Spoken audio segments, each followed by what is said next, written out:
prisão de ex-diretor da Polícia Rodoviária Federal.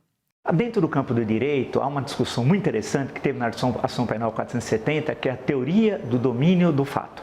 E um alemão, coincidentemente, Klaus Roxin, tem a tese da teoria do domínio do fato, que significa que uma série de assessores inferiores a uma pessoa X, Y, Z tomam aquelas atitudes sem ter autonomia suficiente, porque vem uma ordem superior que não está demarcada por um texto ou por algum tipo de gravação ou alguma mensagem. E isso foi usado como instrumento na Ação Penal 470, que é o processo do mensalão. O caso é em tela. Ninguém vai imaginar que Silvinei fez tudo isso por moto próprio. Quando solicitando essas informações eleitorais que você apresentou, tudo isso aí que nós vimos, né? Onde era mais votado o Lula e tal, foi por ordem de Anderson Torres, ministro da Justiça, que também não tinha autonomia suficiente para tal. Quem é Anderson Torres na fila do pão? Para falar uma linguagem vulgar, né? Não é ninguém. A ordem veio de Jair Bolsonaro. Agora, é claro, vamos dizer, eu falei lá, deixei a pergunta socrática, mas é óbvio que veio de Jair Bolsonaro. E o ministro Alexandre de Moraes sabe que veio de Jair Bolsonaro. A questão é que encontrar agora no celular, especialmente do Mauro Cid, porque cada enxadada sai uma minhoca, fatos, informações que reforçam essa tese. Para mim, é claro, é a teoria do domínio do fato. O responsável principal pela essa tentativa de golpe eleitoral, de impedir o livre deslocamento de eleitores, o exercício de voto que nós conquistamos, lutamos desde as diretas já, em 1984, até configurar na Constituição de 88 e pela primeira vez em 1989, plenamente democrático, quem estava querendo suprimir esse direito era Jair Bolsonaro, que não conseguiu no dia 30. Tentou no dia 12 de dezembro, na promulgação, aquele ataque criminoso em Brasília. No dia 24, o ataque ao aeroporto internacional. Imagina a tragédia. Bem cristão, véspera de Natal. E depois, no dia 8. E por fim, e não menos importante, 2 dias antes ele viajou de terminar o mandato para os Estados Unidos. Eu pergunto aqui, o que tinha nas malas? Porque o coronel Mauro Cid acabou vendendo mais joias lá. Para quem? Como? O que tinha naquelas malas? Elas não foram abertas, claro, mas era de presidente da República de então. Então são questões que terminam sempre no Palácio do Planalto e no gabinete presidencial. Ele é o principal responsável por tudo isso. Eleições municipais em São Paulo. Acho que a primeira questão é que ele quer manter a polarização, Bolsonaro versus Lula na eleição municipal do ano que vem. Ele quer mostrar que tem presença política na cidade de São Paulo, é isso, né? E que ele não tem. Né? É bom lembrar, mas ele quer manter essa polarização a qualquer custo porque ele é inelegível e ele quer, dentro da sua estratégia, manter presença na política do principal estado, economicamente em termos de população da Federação Brasileira, na maior cidade da América do Sul, São Paulo. Então, é uma estratégia meramente eleitoral. Segundo, a quem estiver aliado a Bolsonaro o ano que vem nos grandes colégios eleitorais, onde há política, vai ser derrotado. Ele é tóxico, Bolsonaro é tóxico. Terceiro, Cracolândia, o que ele entende do assunto? Você viu no quadriênio presidencial ele ter uma política nacional antidrogas? Viu alguma proposta? Viu no campo terapêutico, no campo da repressão? Em suma, o que fazer em situações limite? É bom lembrar que grandes cidades europeias tiveram Cracolândia também, né? E enfrentaram boa parte delas com êxito. Então, a grande questão nossa, e o prefeito deveria entender isso e parece que não entende, não sei, e o governador de estado já é uma questão dúbia, porque ao mesmo tempo é da prefeitura e é do governo de estado, né? Algumas questões, por exemplo, a PM é do governo de estado, mas o episódio ocorre na cidade de São Paulo, só para explicar uma questão até legal constitucional, é aprender as boas experiências internacionais. Lembra a transferência lá embaixo da ponte Orestes Square, recente, né? Há menos de um mês atrás? Deu tudo errado aí, trouxeram de volta. E na imagem, por fim, mostrada, eu fiquei vendo as lojas de comércio. Todas fechadas. Eu vim das placas, tal. Eu conheço a região, acho que você conhece também. Sabe que é uma região que tem um comércio importante, alguma parte ali, inclusive de motos, voltado ao comércio de motos, mas não só, mas depois tem a parte de eletrônicos na Santa Ifigênia, né? É muito triste ter os moradores. Então, como resolver essa questão? Chamar acadêmicos, estudiosos, ONGs, prefeitura, governo de estado, se tiver presença do governo federal seria excelente, de especialistas que queiram enfrentar a questão e não obter meramente resultados eleitorais. Centrão ocupando ministérios. É inaceitável, eu acho, para um governo de frente ampla democrática, que busca ser sério em termos republicanos, ter um personagem, nada contra o deputado André Fufuca, mas que ele possa ocupar 3 ministérios. Aí só se fosse o caso, lembrar do Cláudio Coutinho, grande técnico de 78, que usou a expressão polivalente. Um jogador que jogava em várias posições. Todo mundo ria, hoje todo mundo fala em polivalente. E foi o que montou o Flamengo campeão mundial, faleceu antes de vê-lo campeão mundial. Bem, a questão que se coloca é ele abandonar o partido, ser suspenso, isso não está na legislação partidária, só se tiver um confronto. Terceiro, Ciro Nogueira disse em 2018, e tem o vídeo, que Bolsonaro era fascista. Ele deve ter mudado radicalmente de opinião, porque uma coisa é ser adversário político, outra coisa é considerar o adversário como alguém fora da ordem republicana democrática, que é o fascismo, que não está na Constituição Cidadã.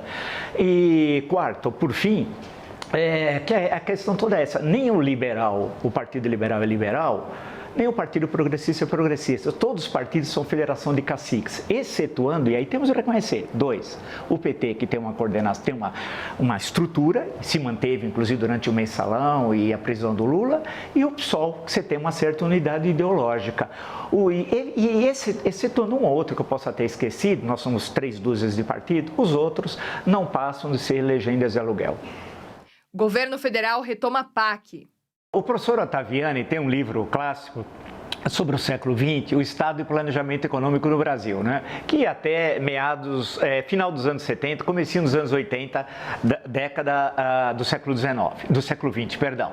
E começava com 1930, a Revolução de 30. Mas planejamento aparece rapidamente na presidência Dutra, é o Plano Salt, e começa mesmo no governo Juscelino Kubitschek, que o Romeu Zema não conhece.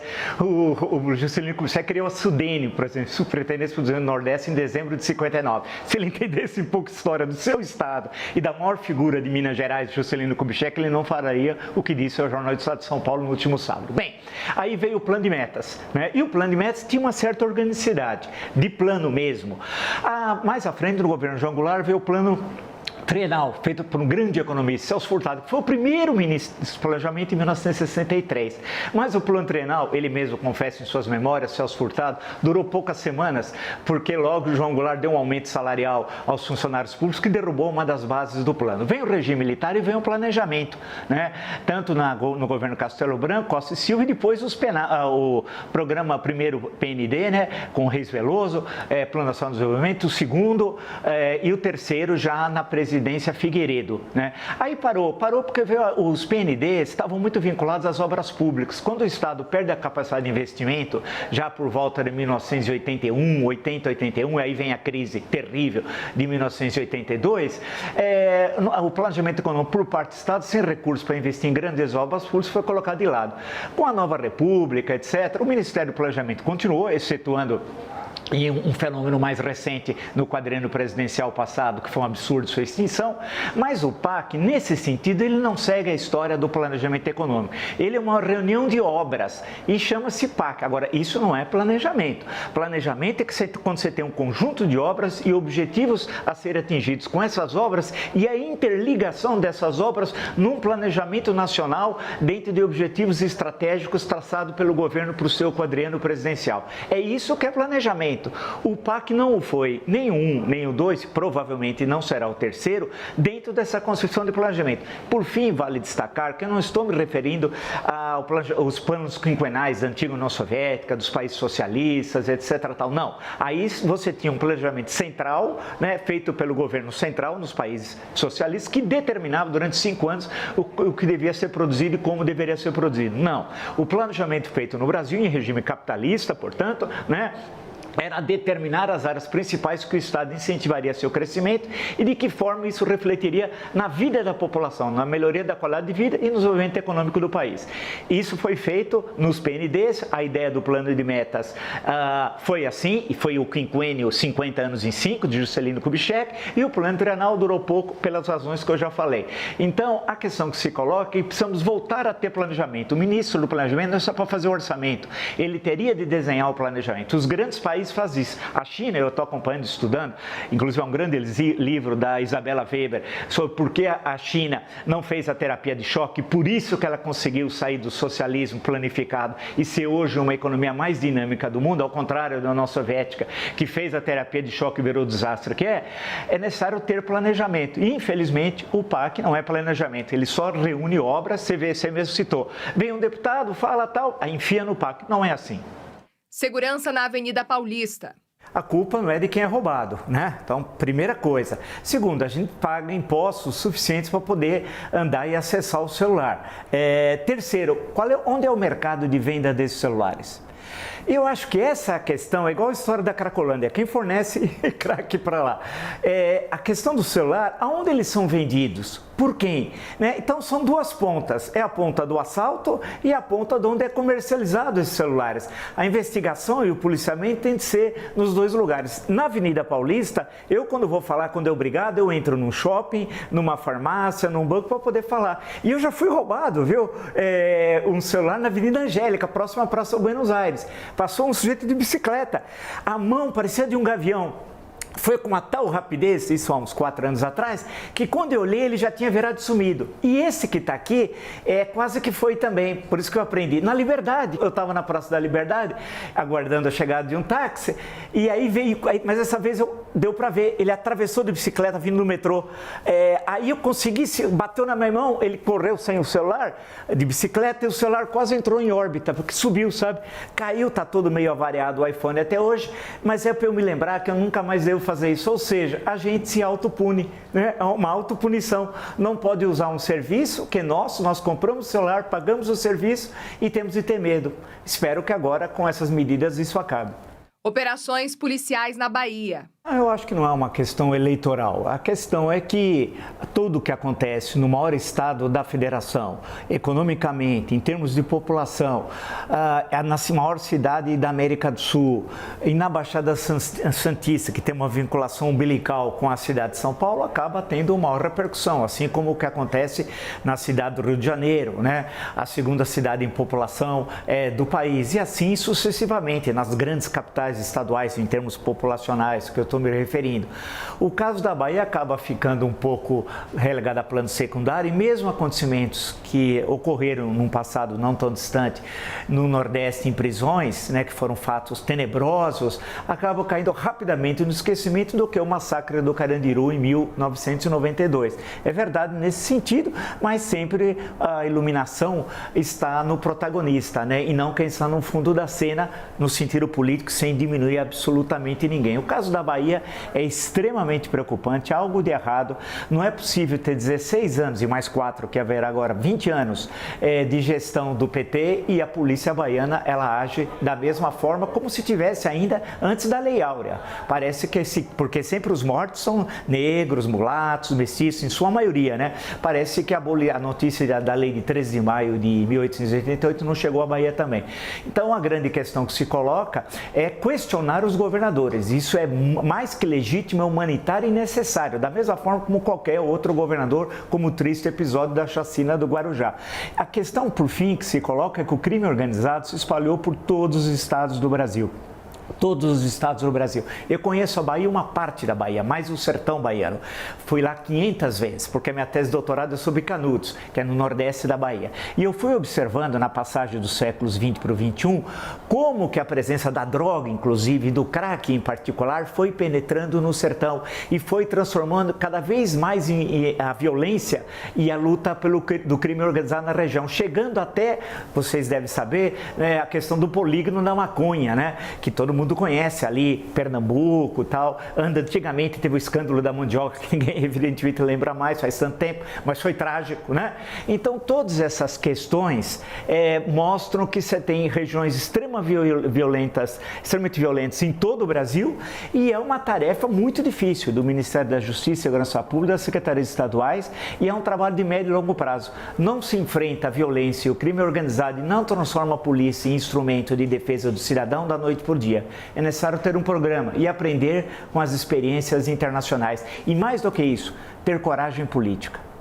Construção de muro para segurança no Rio de Janeiro. Tínhamos antigamente o Muro de Berlim, não tem mais desde o dia 9 de novembro de 1989. Agora temos o Muro do Rio de Janeiro, por razões diferentes, é claro, do que o Muro de Berlim. É inacreditável, é inaceitável. E esse muro, segundo ele, é nas áreas em que há ação do crime organizado. Então vai ter partes que não vai ter muro. Certamente, se o crime organizado quiser atuar, ele vai atuar onde não há o muro. E ele diz que é 30 centímetros. Eu presumo que seja para se proteger de tiros de fuzis. Então isso é visto como nós estamos numa guerra civil, isso como algo normal, há uma normalização da barbárie, né? E da incompetência administrativa, porque cabe ao governador enfrentar a questão da segurança pública, não é só ele, os anteriores também, né? Ou seja, ter a presença do Estado, não pode ter regiões liberadas em que há um Estado dentro do Estado, como ocorre, por exemplo, no Rio de Janeiro e não só lá, né? E ele normaliza isso, então você, nós, vamos descer no Galeão e torcer para que tenha um muro, porque na região sem muro você fala, posso tomar uma bala. Isso é inaceitável, é inacreditável. Eu presumo que eles encontram, vão esperar que tenha um bom senso das autoridades, uma outra solução, porque essa de iluminar, olhar por guardrail, que ele diz, ter o piso adequado, e ter o muro, e o muro é o central de 30 centímetros, é inaceitável a gente normalizar a barbárie. Migração de voos para o aeroporto do Galeão. A questão é que há uma pressão muito grande do governo do Rio e da Prefeitura do Rio de Janeiro para que viabilize o aeroporto do Galeão. Ele está inviabilizado que os voos internacionais vêm para São Paulo. E aí são outras questões estruturais que estão ocorrendo no Rio de Janeiro e que, é chato dizer isso, mas parte das empresas que estavam no Rio de Janeiro nos últimos tempos, uma década e meia mais ou menos, acabaram se transferindo por várias razões para São Paulo.